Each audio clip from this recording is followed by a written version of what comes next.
The Meditations of the Emperor Marcus Aurelius Antoninus, by Marcus Aurelius, Book 10. Wilt thou ever, O my soul, be good and single, and one, and naked, more open to view than the body which surrounds thee? Wilt thou ever taste of the loving and satisfied temper? Wilt thou ever be full and without wants, setting thy heart on nothing, animate or inanimate, for the enjoyment of pleasure, not desiring time for longer enjoyment, nor place, nor country, nor fine climate, nor congenial company? Wilt thou be satisfied with thy present state, and well pleased with every present circumstance?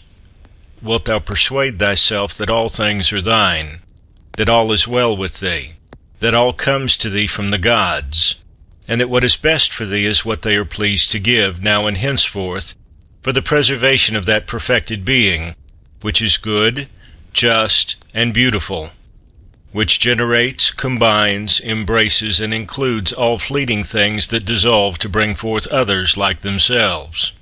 Wilt thou never be able to live a fellow citizen with gods and men, approving them, and by them approved? In so far as you are governed by nature only, observe carefully what nature demands. Then do that freely, if thereby your nature as a living being be not made worse. Next you must consider what the nature of a living being demands, and allow yourself everything of this kind by which your nature as a rational being is not made worse. Now it is plain that what is rational is also social. Therefore follow these rules and trouble no further. Whatever happens, nature has either formed you able to bear it or unable. If able, then bear it as nature made you able, and fret not. If unable, yet do not fret, for when the trial has consumed you, it too will pass away. Remember, however, that nature has made you able to bear whatever it is in the power of your own opinion to make endurable or tolerable, if only you conceive it profitable or fit to be borne. If a man is going wrong, instruct him kindly and show him his mistake. If you are unable to do this, blame yourself, or none. Whatever happens to you was prearranged for you from all eternity, and the concatenation of causes had from eternity interwoven your existence with this contingency. Whether all be atoms, or there be a universal law of nature, let it be laid down first that I am a part of the whole which is governed by nature. Secondly, that I am associated with other parts like myself. Mindful of this, since I am a part, I shall not be dissatisfied with anything appointed me by the whole. For nothing is hurtful to the part which is profitable to the whole, since the whole contains nothing unprofitable to itself. All natural systems have this law in common, and the system of the universe has another law besides, namely that it cannot be forced by any external cause to produce anything hurtful to itself.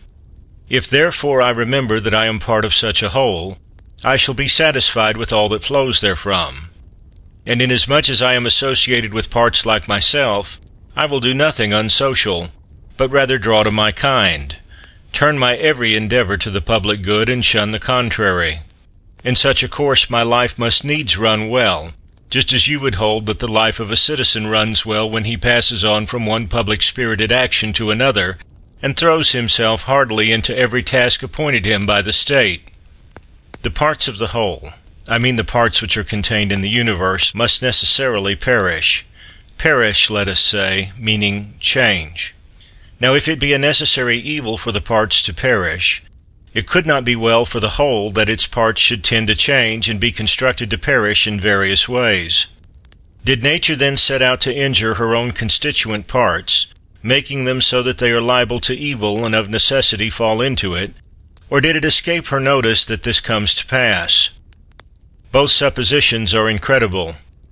And if, dropping the notion of nature, one were merely to put it that things are constituted so, then how ridiculous at the same time to say that the parts of the universe are constituted so as to change, and also to wonder and fret at change or dissolution, as if it were something against the course of nature, especially as everything is dissolved into the elements out of which it arose. For there is either a scattering of the elements of which a thing was constructed, or a conversion of these, of the solid into earth, of the spiritual into air, so that these constituents are resumed into the system of the universe, which either undergoes periodic conflagration or is renewed by never-ending changes. And do not imagine that you had all your earthly and aerial matter from your birth, for the whole of this was an accession of yesterday or the day before, from your food and from the air you breathed. It is this accession which changes, and not what your mother bore. And granting that this recent accession may incline you more to what is individual in your constitution, yet, I think, it alters nothing of what has just been said. Having taken to yourself these titles, good, modest, true, prudent, even-tempered, and magnanimous, look to it that you change them not, and if you should come to lose them, seek them straightway again. And remember that prudence means for you reasoned observation of all things, and careful attention, even temper, cheerful acceptance of the lot appointed by universal nature. Magnanimity, the exaltation of the thinking part above any pleasant or painful commotions of the flesh, above vainglory, above death, and all such things. If you steadfastly maintain yourself in these titles, with no hankering after hearing them given to you by others, you will be a new man, and a new life will open for you. For to continue as you have been till now in the same life of distraction and defilement would mark you as a man devoid of sense, who clings to life like the half-eaten beast fighters, who, though covered with wounds and gore, do yet appeal to be reserved until tomorrow, to be cast again in their wretchedness to the claws and fangs that lacerated them before. Take your stand, then, on these few titles, and if you are able to abide in them, abide as one removed to the islands of the blessed. But if you perceive that you are falling away and cannot prevail, have the courage to retire into some corner where you may hope to prevail, or else depart from life altogether, not in anger, but in all simplicity, freedom, and modesty, having done at least one thing in life well by so leaving it. Now it will greatly help you to be mindful of your titles if you will recollect that the gods desire not adulation, but that reasoning beings should grow in likeness to themselves. And further, that a fig tree is set to bear figs, a dog to hunt, a bee to gather honey, and a man to do a man's work. Mimes, war, panic, sloth, servility will wipe out the sacred maxims which you have gathered by observing nature and stored in your mind. You ought to look and act in every case so that not only shall the task before you be accomplished, but also your theoretic faculty exercised, and the self-confidence which springs from special knowledge preserved without ostentation or affected concealment.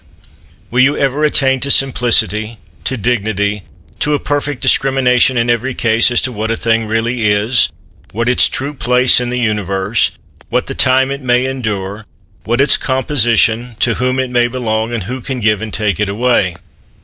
The spider exults when he has captured a fly. One man because he has taken a little hare, another because he has netted an anchovy, another because he has hunted down a wild boar or a bear, and another because he has conquered the Sarmatians. But are they not brigands all, if you look to their principles? Acquire a method of perceiving how all things change into one another. Pursue this branch of philosophy and continually exercise yourself therein. There is nothing so proper as this for cultivating greatness of mind. He who does so has already put off the body, and, having realized how soon he must depart from among men and leave all earthly things behind him, he resigns himself entirely to justice in all his own actions, and to the law of the universe in everything else which happens. As for what anyone may say or think of him, or do against him, he gives it not a thought, but contents himself with these two things: to do justly what he has in hand, and to love the lot appointed for him. Such a man is thrown off all hurry and bustle, and has no other will but this, to keep the straight path according to the law, and to follow God, whose path is ever straight. What need for suspicion when it is open for you to consider what ought to be done? If you see your way, proceed in it calmly, inflexibly. If you do not see it, pause and consult the best advisers. If any other obstacle arise, proceed with prudent caution according to the means you have, keeping always close to what appears just. That is the best to which you can attain, and failure in that is the only proper miscarriage. He who in everything follows reason is always at leisure, yet ever ready for action, always cheerful, yet composed. As soon as you awake, ask yourself, will it be of consequence to you if what is just and good be done by some other man? It will not. Have you forgotten what manner of men in bed and at table are those who make such display and praise and blame of others? What they do, what they shun, and what they pursue? How they steal and how they rob, not with hands and feet, but with their most precious part, whereby, if a man will, he may gain faith, modesty, truth, law, a good directing spirit. To nature, which gives and again resumes all things, the well-instructed modest man will say, give what thou wilt, take again what thou wilt. And this he says not with ostentation, but out of pure obedience and goodwill to nature. What remains to you of this life is little. Live as on a mountain, for it makes no difference whether we live here or there, provided we live like citizens everywhere in the world. Let men see and know you as a man indeed, living according to nature. If they cannot endure you, let them slay you. It is better so than to live as they live. Discourse no more of what a good man should be, but be one. Constantly imagine all time and all existence, and think that every individual thing is in substance a fig seed, and in time the turn of an augur. Consider each of the things around you as already dissolving, in a state of change, and as it were corrupting and being dissipated, or as one and all formed by nature to die. What sort of men are they when they are eating, sleeping, procreating, easing nature, and the like? Then see them lording it over their fellows, puffed up with pride, angry, or issuing judgments from on high. To how many were they slaves but lately? And why? And in what case will they shortly be? That is for the advantage of every man which is brought by universal nature, and for his advantage at the very time at which she brings it. Earth loves the rain, and the majestic ether loves. The universe loves to bring about whatever is coming to be. I then will say to the universe, what thou lovest I love. Is it not a common saying that so and so loves to happen? Either you are living here your accustomed life, or you are going abroad, and that at your own will, or you are dying, and your public office is discharged. Now besides these there is nothing. Be therefore of good courage. Keep this ever clear before you, that a country retreat is just like any other place. All things here go the same as on a mountain top, or on the sea beach, or where you will. You may always find that life of the wise man who in Platonic phrase makes the city wall serve him for a shepherd's fold on the mountains. What is my soul to me? What am I making of it, and to what purpose am I now using it? Is it void of understanding? Is it loosened and rent from the great community? Is it glued to and mingled with the flesh so as to follow each fleshly motion? Whoever flies from his master is a runaway. Our master is the law, and the lawbreaker is a runaway. And so is he also who through grief or anger or fear will not acquiesce in something that has happened, is happening, or will happen, in the course of things predestined by the all-ruling power which is the law, laying down for every man what is proper for him. He then who is afraid or grieved or angry is a runaway. He who has cast seed into the womb departs. Another cause takes and works upon it and completes the child. How wonderful the result from such a beginning! The child again takes food down its throat. Another cause takes and transforms it into sensation, motion, in a word, into life and strength and other things. How many and surprising! Consider then these things happening in such hidden ways, and view the power which produces them, just as we perceive the gravitation and levitation of bodies. Not indeed with our eyes, yet none the less clearly. Continually reflect that all that is happening now happened exactly in the same way before, and reflect that the like will happen again. Place before your eyes all that you have ever known from your own experience or from ancient history, dramas and scenes all similar, such as the whole court of Hadrianus, the whole court of Antoninus, the whole court of Philip, of Alexander, of Croesus. All these were similar, only the actors different. Imagine everyone who is grieved or storms about anything whatever to be like the pig in a sacrifice, which kicks and screams under the knife. Such too is he who on his couch deplores in silence by himself that we are all tied to our fate. Reflect also that only to a rational being is it given to submit to what happens willingly. The bare submission is a necessity upon all. Look attentively on each particular thing you do, and ask yourself if death be a terror because it deprives you of this. When you are offended at anyone's fault, turn at once to yourself and consider of what similar fault you yourself are guilty, such as esteeming for good things, money, pleasure, a little glory, or the like. By fixing your attention on this, you will speedily forget your anger, especially if it occur to you that he acts under compulsion and cannot do otherwise. Else, if it be in your power, relieve him from the compulsion. When you have seen Satyrio the Socratic, think of Eutychus or Hymen. When you have seen Euphrates, think of Eutychio or Silvanus.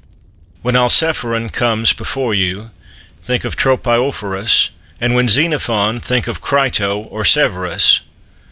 When you look upon yourself, think of any of the Caesars, and with every man likewise. Then let this occur to you: where now are these? Nowhere, or who can tell? For thus you will see all human things to be smoke and nothingness, especially if you call to mind that what has once been changed will never exist again through all the infinity of time. Why then this concern? And why does it not suffice you to live out your short span in well-ordered wise? What material, what a subject for philosophy you are shunning! For what are all earthly things but exercises for the rational power, when it has viewed all things that occur in life accurately and in their natural order? Abide, then, until you have assimilated all these things, as a strong stomach assimilates every variety of food, as a bright fire turns whatever you throw upon it into flame and radiance. Let no man have it in his power to say with truth of you that you are not a man of simplicity, candor, and goodness. But let him prove to be mistaken who holds any such opinion of you. This is quite in your power, for who shall hinder you from being good and single-hearted? Only do you determine to live no longer if you cannot be such a man, for neither does reason require in that case that you should. In the present matter, what is the soundest that can be done or said? For whatever that may be, you are at liberty to do or say it. Make no excuses as if hindered. You will never cease from groaning until your disposition is such that what luxury is to men of pleasure, that to you is doing what is suitable to the constitution of man on every occasion that is thrown or falls in your way. You should regard as enjoyment everything which you are at liberty to do in accordance with your own proper nature, and this liberty you have everywhere. Now to the cylinder it is not given to move everywhere with its proper motion, nor to water, nor to fire, nor to any other thing that is governed by a natural law only, or by a soul irrational. For there are many circumstances which constrain and stop them. But intelligent reason can pursue, through every obstacle, the course for which it was created, and which it wills to follow. Set before your eyes this ease with which reason makes its way through all obstacles, as fire goes upwards, a stone downwards, or a cylinder down a slope, and seek for nothing further. The rest of man's difficulties are merely of the body, the lifeless part of him, or else they are such as cannot crush or in any way injure him save through opinion or the surrender of reason itself. Otherwise he who suffered by them would himself straightway become evil. In the case of all other organisms, when mishap befalls, the sufferer is thereby rendered worse. But in this respect it may be said that a man becomes better and more praiseworthy by rightly using his circumstances. In fine, remember that nothing which hurts not the city hurts the man, who is by nature a citizen, nor does that hurt the city which hurts not the law. Now none of the things called misfortunes can hurt the law. Accordingly, what hurts not the law can hurt neither city nor citizen. To the man who is penetrated with true principles, the shortest, the most common hint is a sufficient memorial to keep him free of sorrow and fear, such as, some leaves the winds blow down, the fruitful wood breeds more meanwhile, which in springtide appear. Of men thus ends one race, while one is born. Your children are leaves, leaves too the creatures who confidently cry aloud and deal out eulogy, or it may be curses, or who carp and jeer in secret. Leaves likewise are they who transmit our fame to posterity. All these in springtide appear, then the wind shakes them down, and the forest grows more to take their places. Shortness of life is common to all things, yet you shun and pursue them as though they were to have no ending. But a little and you will fall asleep, and anon others shall mourn for him who carried your bier. The healthy eye ought to look on everything visible, and not to say, I want green, like an eye that is diseased. Sound hearing or sense of smell ought to be ready for all that can be heard or smelt, and the healthy stomach should be equally disposed for all sorts of food, as a mill for all that it was built to grind. So also the healthy mind should be ready for all things that happen. That mind which says, let my children be spared, and let men applaud my every action, is as an eye which begs for green, or as teeth which require soft food. There is no man so happily fated but that when he is dying some bystander will rejoice at the doom which is coming upon him. Were he a virtuous and wise man, will not someone at the last say within himself, at last I shall breathe freely unoppressed by this pedagogue? He was not indeed hard on any of us, but I always felt that he tacitly condemned us. This they would say of a good man. But in my own case, how many more reasons are there why a multitude would rejoice to be rid of me? You will reflect on this when dying, and depart with the less regret when you consider, I am leaving a life from which my very partners for whom I toiled, and prayed, and planned, are wishing me to be gone, hoping it may be to gain some additional advantage from my departure. Why then should one strive for a longer sojourn here? Yet let not your parting with them be less pleasant on this account. Preserve your own character. Remain to them friendly, benevolent, gracious. On the other hand, depart from your fellow men not as if torn away, but let your going be like that of one who dies an easy death, whose soul is gently released from the body. Nature knit and cemented you to your fellows, but now she parts you from them. I part then as from relations, not reluctant but unconstrained. For death too is a thing accordant with nature. Accustom yourself as much as possible, when any one takes any action, to consider only, to what end is he working? But begin at home, and examine yourself first of all. Remember that the mover of the puppet strings is the hidden principle within.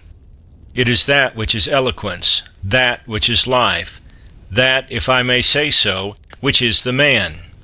Never in your imagination confound that principle with the surrounding earthen vessel and the little organs that are kneaded onto it.